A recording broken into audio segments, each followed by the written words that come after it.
Hello everyone. Revert Hair Clinic YouTube channel में आप लोगों का स्वागत है।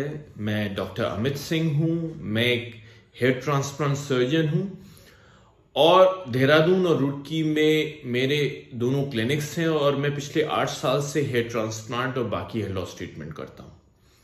आज मैं फिनेस्ट्राइड दवाई के बारे में आपको कुछ डिटेल बताऊंगा। फिनेस्ट्राइड आप के जो हेयर फॉल हो रहा है आप में, वो आपकी कैसे मदद कर सकती है और ये क्यों मेल पैटर्न बाल्डनेस में सबसे अच्छी मेडिसिन मानी जाती है। देखिए, जो हेयर फॉल होता है, जो हेयर लॉस होता है, स्पेशली जो मेल्स में होता है, वो जेनेटिक रीजन से होता है, जिसमें एक हार्मोन होता है जो हमारा मेल्स में, जिसको टेस्टोस्टेरोन बोलते हैं।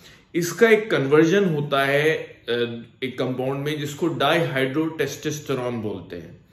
जो ये कन्वर्जन होता है, जो डाईहाइड्रोटेस्टोस्टेरोन है, ये हमारी जो रूट्स होती हैं, बालों की जो जड़ें होती हैं, अगर आप में वो जेनेटिक रीजन है, ये हार्मोन उन जड़ों को खत्म करना शुरू कर देता है। तो फिनेस्ट्राइड एक डीएचटी ब्लॉकर है, डाईहाइड्रोटेस्टोस्टेरोन ब्लॉकर है। ये जो दवाई है, जो डीएचटी हार्मोन के इफेक्ट को रूट में ब्लॉक कर देती है, जिसकी वजह से जो हेयर फॉल है वो सब्सटेंशियली इंप्रूव हो जाता है, बहुत कम हो जाता है और बालों की थिकनेस भी इंप्रूव हो जाती है।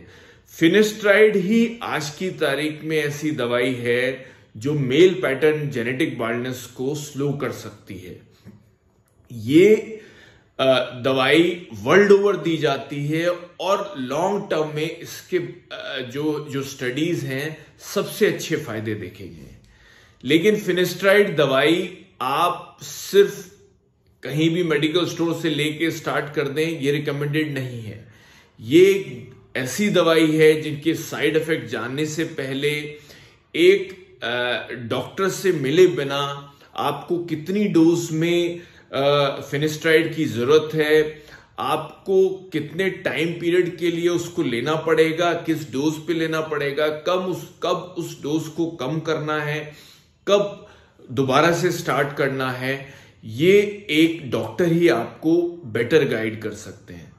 तो अगर आप एक मेल हैं और आप में फैमिली में बाल्डनेस, गंजापन है और आपकी एज 45 इयर्स से कम है, तो फिनेस्ट्राइड एक बहुत अच्छा रोल प्ले कर सकती है आपके हेयर फॉल को कम करने में और आपकी हेयर क्वालिटी को इंप्रूव करने में।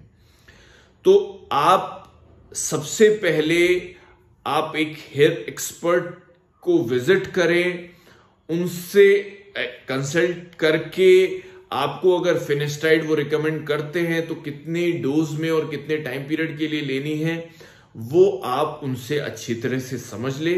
बट अगर आप जो दवाइयां हिंदुस्तान में या वर्ल्ड ओवर हेयर लॉस में जो प्रमोशन करके बेची जाती हैं, उनका कोई साइंटिफिक बेसिस नहीं है। सिर्फ 2 दवाइयां जिनका साइंस के हिसाब से भी इफेक्ट है मेल पैटर्न बाल्डनेस को स्लो करने में, और वो यूएस एफडीए अप्रूव्ड मेडिसिन भी हैं। यूएस एफडीए अप्रूवल इसलिए इंपॉर्टेंट है क्योंकि यूएस में किसी भी दवाई का सेफ्टी और उसका इफेक्ट, कितना वो बेनिफिट करती है मेडिसिन, ये सबसे बड़ी अथॉरिटी मानी जाती है, जिसका वर्ल्ड में एक मान्यता है। तो यूएस एफडीए अप्रूवल एक बहुत इंपॉर्टेंट क्राइटेरिया है किसी दवाई को यूज करने से पहले। तो ये यूएस एफडीए अप्रूव्ड मेडिसिन भी है और ये मेल पैटर्न बाल्डनेस में एक बहुत अच्छा इफेक्ट देती है। आपको हेयर लॉस ट्रीटमेंट से रिलेटेड कोई और इंफॉर्मेशन या फिर हेयर ट्रांसप्लांट से रिलेटेड कोई भी आपकी क्वेरी हो, तो आप हमारे इस चैनल को सब्सक्राइब कर लें। इस वीडियो को लाइक बटन भी दबा दें, जिससे ज्यादा लोग इस इंफॉर्मेशन को से एडवांटेज ले सकें। और अगर कोई और स्पेसिफिक क्वेश्चन आपके पास है तो आप हमें हमारे व्हाट्सएप पे हमें मैसेज भी भेज सकते हैं या फिर हमें कॉल भी कर सकते हैं। जो हमारा व्हाट्सएप नंबर है, हम इस वीडियो में डिस्प्ले कर रहे हैं। मैं समझता हूं कि आपको फिनेस्टराइड से रिलेटेड ये इंफॉर्मेशन आपके लिए मददगार होगी, आपके हेयर ट्रीटमेंट में, आपको डिसीजन बनाने में। This is doctor Amit Singh signing.